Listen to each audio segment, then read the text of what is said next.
Bonjour, bienvenue dans cette nouvelle émission Quoi de neuf. Aujourd'hui, je reçois Madame Marie-France Toul. Madame Marie-France Toul, qui est la deuxième vice-présidente de la collectivité territoriale de la Martinique. Elle est aussi présidente du comité de l'eau et de la biodiversité et elle est enfin secrétaire générale adjointe du Rassemblement démocratique pour la Martinique, c'est-à-dire le RDM.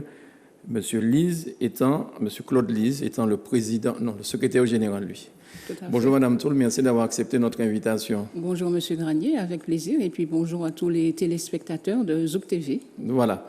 Alors là, vous êtes arrivé à 5 ans de mandature à la CTM, mais la toute dernière plénière qui vient de se dérouler lundi et mardi, ça a pu montrer quand même les dissensions qui existent quant à cette histoire de Séguino. Est-ce que vous pouvez nous donner votre appréciation sur ce qui s'est passé ?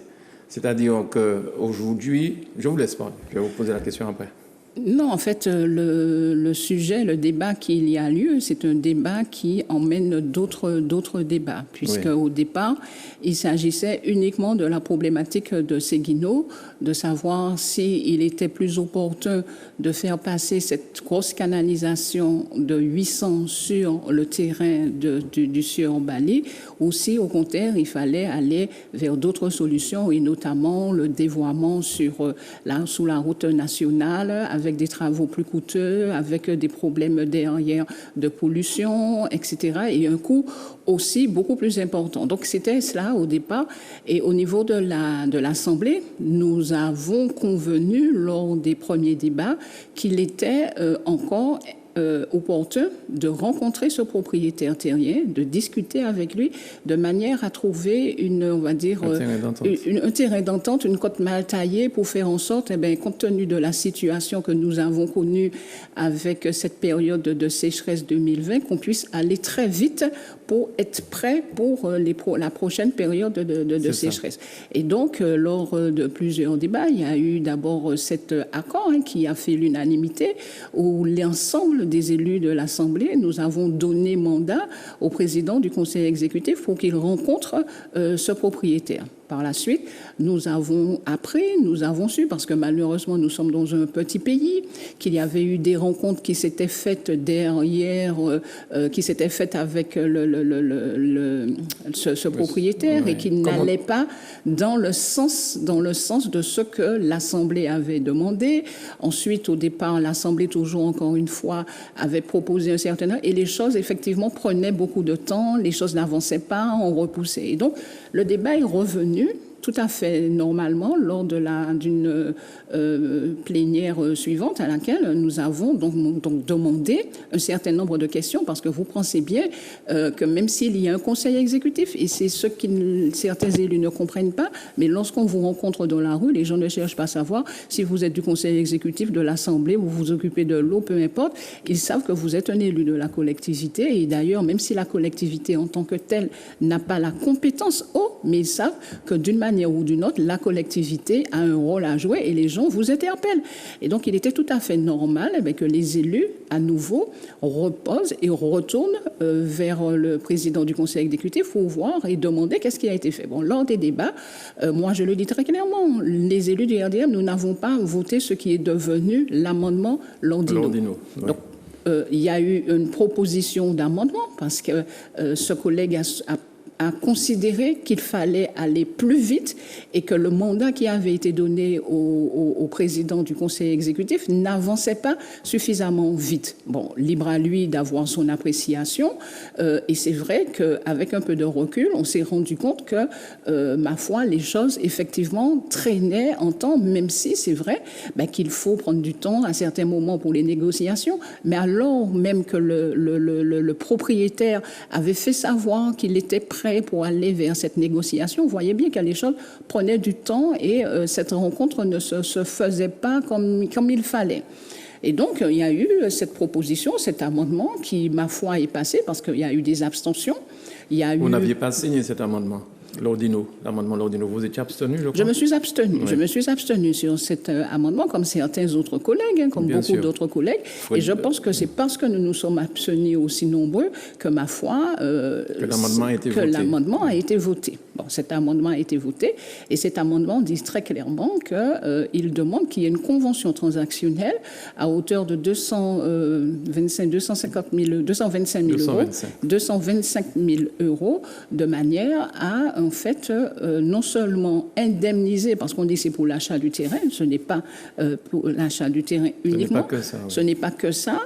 Pour indemniser le propriétaire terrien des travaux, du fait que les tuyaux ont entraîné le glissement de terrain ou le glissement de terrain a entraîné le tuyau. Et donc on s'est dit... Parce qu'il s'agit quand même de 3 hectares. Hein. Il ne s'agit pas de 1000 mètres carrés. Non, il s'agit de 3 hectares. Et donc c'est vrai que c'est un dossier qui traîne déjà depuis des années. Et c'était pour, me semble-t-il, ce que ce collègue a voulu dire, sans que je défende, mais j'essaie de comprendre un peu comment les choses sont arrivées. Et par la suite, quand on regarde, on peut essayer d'analyser la situation. Parce que je crois qu'aujourd'hui, à un moment donné, quand bien même on a un collègue de l'opposition qui fait une proposition, si cette proposition a du sens, je pense qu'il faut qu'on la regarde avec intérêt. Oui. Bon, après, on peut la critiquer et tout. Mais si cette proposition, ma foi, peut faire avancer le débat, il est important justement de l'analyser. Et donc, nous avons effectivement compris un peu sa démarche de dire qu'il y avait effectivement lors de l'ancienne présidence du Conseil général avec Madame Manet qui était donc présidente, il y avait une promesse de vente qui était faite à hauteur de 496 000 euros et donc on disait en gros arrêtons un peu tous ces démarches au niveau de la justice, avec tous ces conflits et puis allons vite et on vous donne on va dire un peu plus que la moitié et de ce que vous au départ on vous avait promis. On arrête les différents litiges, on arrête les différents conflits, on vous indemnise, on achète une partie du terrain en sachant que ce qui constitue vraiment au niveau de l'achat du terrain, dans le montant, ce n'est pas ce qui est le plus important. C'est plutôt tout ce qui est autour de l'indemnisation, comme ça peut se faire pour n'importe quel autre propriétaire. Et donc, nous avons donc convenu, effectivement, et donc cet amendement, encore une fois, je ne l'ai pas voté, parce que, encore une fois, toujours dans une optique de dire, ma foi, il faut donner au président du Conseil exécutif une seconde chance. De peut-être mener à bien cette première négociation, puisque lors de la première délibération, lors des premiers débats, nous lui avions simplement dit de mener justement ces transactions. Nous n'avions pas fixé de délai. Et donc, pour nous, au niveau du RDM, enfin, pour moi en tous les cas, je souhaitais qu'on lui donne une durée, qu'on lui donne une période fixe. Oui. Bon. Et donc, c'est pour ça que je n'ai pas voté cet amendement. Non pas que j'étais contre, ni que j'étais pour, mais je me disais, ma foi, je suis prête à lui donner, à faire encore une nouvelle fois confiance au président du Conseil exécutif. Bon. Encore une fois, cet amendement, il est, comme je vous l'ai dit, il a été voté, cet amendement. Une fois que cet amendement a été voté, alors... il est passé. Il y a eu une majorité d'élus, encore une fois, je vous ai dit, qui s'est abstenu. Et par la suite, cet amendement, il est normalement, par la suite, il y a une délibération. Oui. Voyant que les choses traînaient, après, au niveau des services juridiques, le président de l'Assemblée, tout seul, puisqu'il n'a pas de service juridique qui l'accompagne, il a rédigé, avec l'expérience qu'on lui connaît, il a rédigé cette délibération. Une fois que cette délibération a été adressée au contrôle de la légalité, le préfet n'a pas jugé bon et n'a rien vu dans cette délibération qui pouvait être considérée comme illégale. Donc elle a été, au niveau du préfet, validée. Le président du Conseil exécutif aussi, il avait cette possibilité de contester. Il avait un délai pour pouvoir contester. Il a un délai et un délai de 2 mois pour pouvoir contester cette délibération sur, je veux dire, les fondements qui pour lui peuvent pour lui être sincères. Moi, je ne sais pas quels seraient ces fondements, mais il avait toute cette possibilité, puisque maintenant j'entends un certain nombre de collègues qui font remonter, selon eux, un certain nombre d'irrégularités et tout. Bon, peu importe. Mais il pouvait justement, et c'était à ce moment-là qu'il fallait le faire. Mais à partir du moment où tous les recours, les délais de recours sont épuisés, cette délibération, elle devient exécutoire. Et donc, pour moi, que je dise qu'il s'agisse de Séguineau, qu'il s'agisse d'autres types, ou qu'il s'agisse de subventions, d'aide ou je ne sais que quoi dans cette délibération, il faut appliquer cette délibération. Que je l'ai votée, que j'ai voté cet amendement ou que je n'ai pas voté cet amendement, il faut l'exécuter. Donc, c'est une question de droit, de principe, et non seulement une question de droit et de principe, mais c'est là que la démocratie prend tout son sens. Ce n'est pas parce qu'à un moment donné, on n'est pas d'accord avec une décision qu'on ne doit pas pour autant la mettre en œuvre à partir du moment où la majorité s'est exprimée de manière tout à fait démocratique. Donc, pour moi, les choses sont très claires et je crois que nous devons, même si peu importe, je ne sais pas quelle sera par la suite la décision du tribunal, mais pour moi, c'est une question vraiment importante en termes de démocratie, de faire en sorte qu'une décision prise par une assemblée, quelle qu'elle soit d'ailleurs, soit respectée et qu'elle soit effectivement mise en œuvre par l'exécutif. Alors, après, on vous a traité de la bande des 11, je crois. Oui. Après, il y a eu la bande des 15 qui disait, oui, on n'est pas d'accord, ceci, cela. Mais aujourd'hui, vos explications sont véritablement très claires. Est-ce qu'on peut se poser la question aujourd'hui de savoir comment ça se passe à l'intérieur de la CTM? L'Assemblée décide un certain nombre de choses et le président, l'exécutif, entre guillemets, exécute. Ça ne veut pas dire qu'il soit des exécutants. Il n'est pas un exécutant. C'est pas ça, mais c'est comme ça que le truc a été créé. Voilà. Il n'est pas un exécutant. Au contraire, il doit mettre en œuvre les délibérations votées, prises par l'Assemblée. Donc, et d'ailleurs, on voit bien que sur beaucoup de sujets, beaucoup de dossiers, il impulse une certaine politique. Parce qu'il faut qu'on soit d'accord et cohérent. Nous avons tous été élus sur une même liste avec un projet commun qu'on porte. Ouais. Et donc, ce président du Conseil exécutif, rassemblé pour bas payer en chance. Il impulse aussi cette politique, mais dans ce travail aussi d'impulsion, de pouvoir dynamiser, il y a aussi les élus de l'Assemblée qui doivent pouvoir avoir ce pouvoir d'initiative.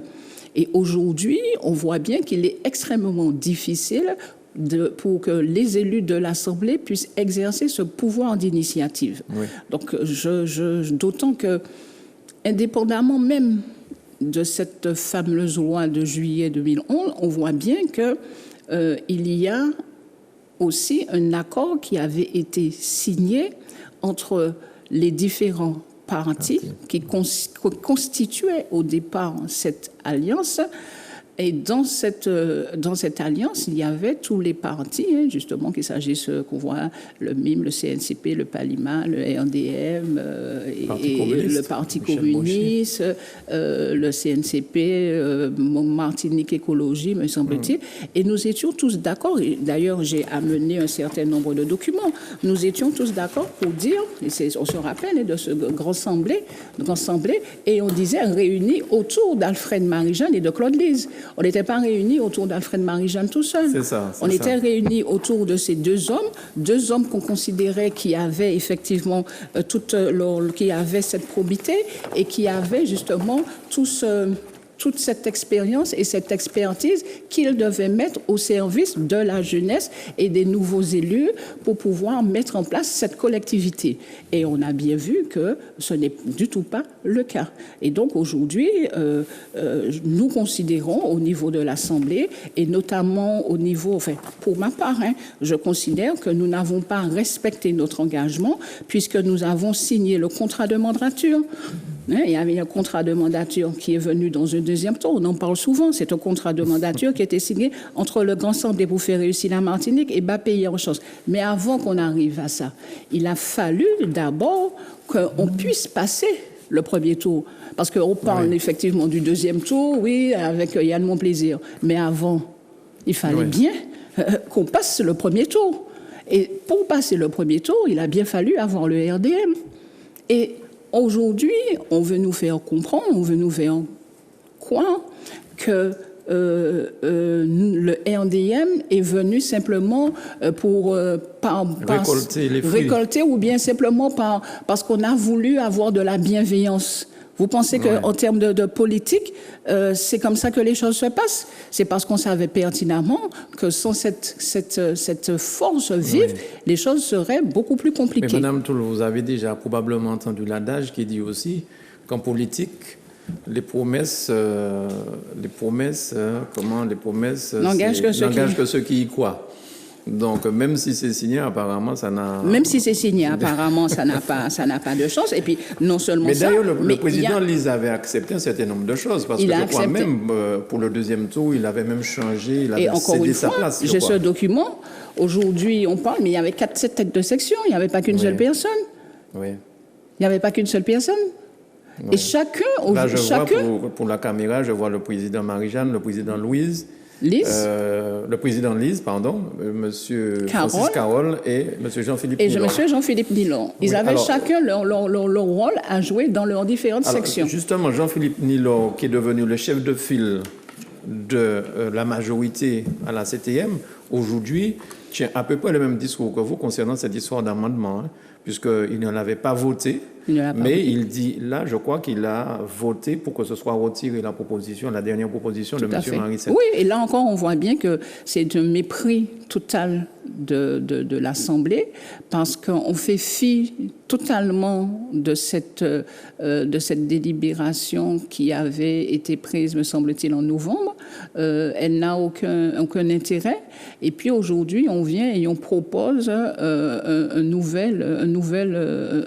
projet. Alors, pour que ce soit clair pour les téléspectateurs, si ça s'était passé comme ça voudrait dire quand même quelque part que toutes les décisions de l'Assemblée pouvaient être remises en cause.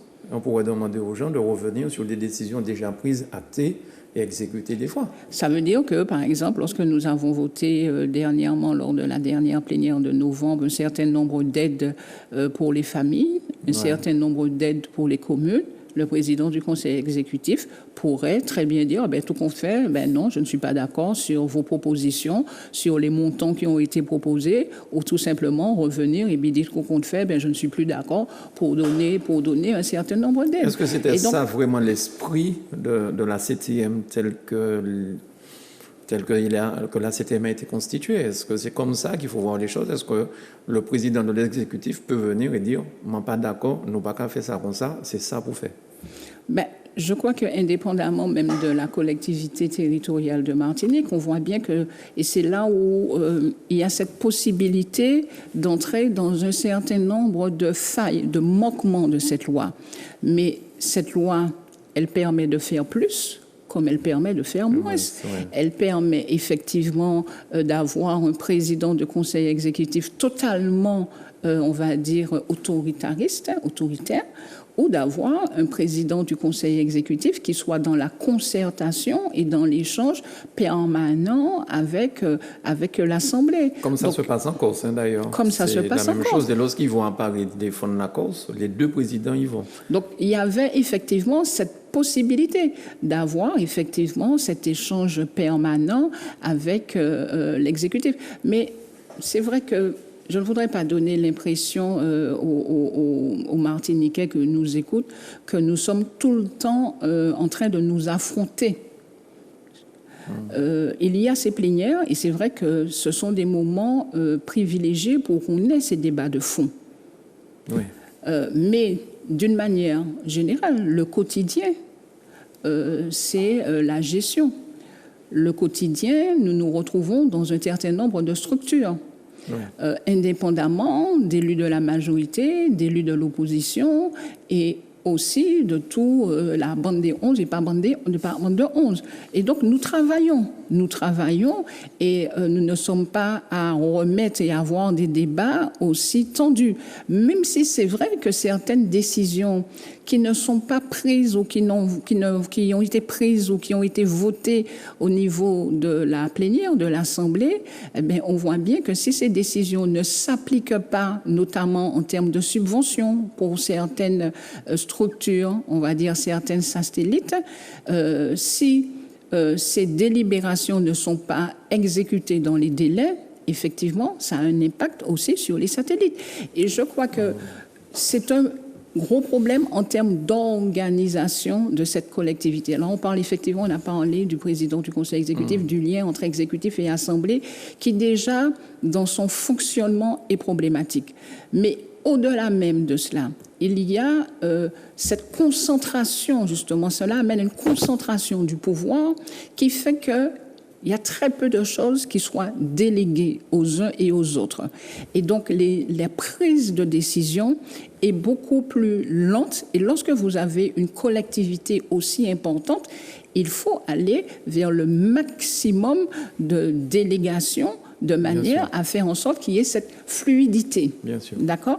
Et donc là, on voit bien qu'on a aussi cette difficulté de faire en sorte que les décisions qui sont prises soient appliquées. Je veux dire qu'il ne s'agit pas de remettre en cause toute la compétence des administratifs qui travaillent. Mais à partir du moment, et on voit et on pose encore cette question sur l'organigramme, à partir du moment où les gens ne sont pas à la bonne place, où ils ne sont pas positionnés, ou au moment même, eux-mêmes sont en attente de décision pour exécuter, mais ils ne peuvent pas aller plus vite que la musique. Hein. Bien sûr. Malheureusement, le temps est déjà écoulé, mais très rapidement, Corsair, donc, ce dossier-là a été retiré. Ça a été retiré parce que nous n'avons pas très bien compris comment et pourquoi il était arrivé là aussi tard, puisque le président du conseil exécutif l'avait déjà en ses mains depuis juillet. Et puis aussi, nous n'avions pas suffisamment d'éléments dans ce dossier, puis nous n'avons pas compris qu'est-ce que ça porterait à la collectivité, d'autant qu'un certain nombre d'acteurs s'étaient déjà positionnés sans attendre notre décision. Est-ce que ça veut dire que quand vous allez mieux connaître le dossier, vous pouvez éventuellement entrer dans le capital de Corsair? Pour le moment, on a demandé qu'il retourne au niveau de la commission. D'accord. Donc, nous attendons et de savoir ce que la commission... Donc, moi, je ne vais pas d'ores et déjà anticiper ce que la commission va décider. D'accord. Madame Toul, là, c'est vraiment la dernière question, puisqu'on me fait signe que le temps est passé. Présidente du comité de l'eau et de la biodiversité. Je ne sais pas si tous les téléspectateurs connaissent cet organisme. Qu'est-ce que ça fait exactement? Alors, le comité de l'eau et de la biodiversité, c'est l'ancien, on va dire, comité de bassin qui était au tout début mis en place par Madeleine de Grandmaison. Donc, je veux lui rendre cet hommage. Et le comité de l'eau et de la biodiversité aujourd'hui a pour mission de mettre en place la politique de l'eau, de tracer les grandes orientations en termes d'eau, en termes également de milieux aquatiques. Et il ne s'agit pas, nous n'avons pas pour autant la compétence eau, mais nous sommes un des acteurs pour pouvoir effectivement planifier, proposer, mettre en place des orientations. Est-ce qu'on peut imaginer que vous seriez pour un seul acteur pour l'eau en Martinique? Il y a peut-être trop de personnes. Là, je vois que Rivière-Pilote, le maire de Rivière-Pilote, c'est plein. Oui. Il y a plein d'endroits. J'habite Gaumont, des fois on n'a pas d'eau. Oui, mais encore une fois, compte tenu de ce que nous voyons pour la collectivité territoriale de Martinique, cette seule collectivité, je pense qu'il faut qu'on avance sur cette question avec beaucoup de méthodes et qu'on n'ait pas justement cette concentration de pouvoir, mais cette instance peut effectivement être cette seule instance, mais qu'il y ait plusieurs acteurs qui, justement, puissent avoir ce pouvoir de décision. La prochaine CTM, c'est en juin. Est-ce que est-ce que le RDM va s'allier avec quelqu'un?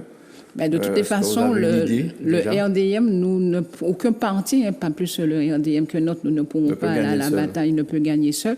Donc aujourd'hui, le président, notre secrétaire général est en train justement encore de mener un certain nombre de débats, un certain nombre d'échanges. Et je dois dire que nous n'allons certainement pas revenir sous le même format que nous sommes revenus dans la même équipe. Est-ce que au RDM, vous avez une préférence d'alliés, non? C'est pas une question de préférence. Hein. Aujourd'hui, il faut effectivement qu'on étudie les propositions des uns et des autres et puis qu'on voit aussi les valeurs que chacun porte. Madame Toul, merci beaucoup. Je vous souhaite de passer d'excellentes fêtes. Eh bien, merci à vous aussi et puis de joyeuses fêtes, joyeux Noël à tous les Martiniquais, à tous les Martiniquaises. Je sais que cette année 2020 a été particulièrement difficile, compliquée, mais je pense qu'il faut qu'on se serre plus que jamais les coudes et puis qu'on retrouve vraiment cette sérénité en famille. Merci Madame Toul. Et en politique aussi. Et en politique aussi, mais ça Je pense que là, peut-être que les choses sont un peu plus... non, les choses sont peut-être un peu plus difficiles, mais je ne perds pas confiance qu'on puisse retrouver cette sérénité. Très bien. Merci Madame Marie-France Toul, merci à Manuela pour la réalisation de l'émission. Merci à vous, chez vous, de nous avoir suivis. À bientôt.